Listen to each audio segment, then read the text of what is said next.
Nanduha. Ito Bayonetta. US Bayonetta 1941.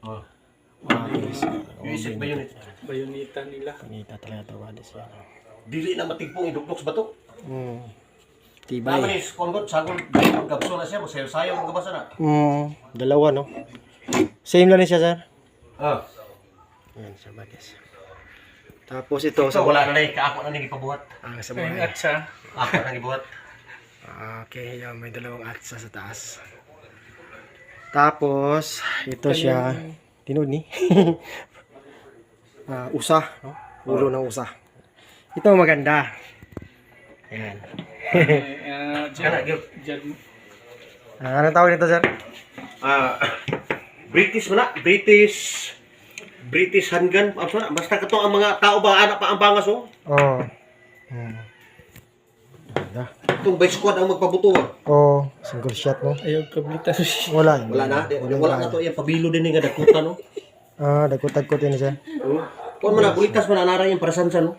Ayo, sansan kanit ang galon. Yan oh. Happy siya na German lager, no? Mo gina siya ang una na himo nga kuan. Kato dito ang vice squad ang magpabuto niya ready ang sa likod. Oo. Sansan mo na. Yan, Ito German British. lager. Na baril. Bulitas sa bala na. So, pang World War I pa. Yan. Kuan mo na siya. 18th century. 18th century pa. Okay. Ulitin ko. Ito yung mga kalis. Mga sundang. Ano ba yan? Yung barong. Barong. Ito sa kabila naman. Yan pa rin. Yan. Mga antique items na to.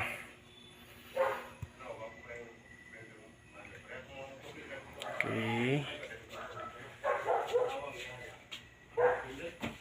Yan ang ulo ng deer. Tapos itong bangkaw. 3 bangkaw. Ito no? Hait man diyan niya no? Hihita pa. Hait ka iba. Madulas po na ang iyang kuan. Ito, yan, basta original na bangkaw, madulas ang Hindi ni. Ito pang babae. Oh. Ito pang lalaki. Okay. Ito sa magahat. Magahat. Okay. So, mahaba siya. So, yan Badis, no? So, pinapakita lang namin para may mga idea tayo sa mga antique items, mga collectibles. So, hopefully na-enjoy kayo sa panonood. So, yan lang ang binablog natin ngayon para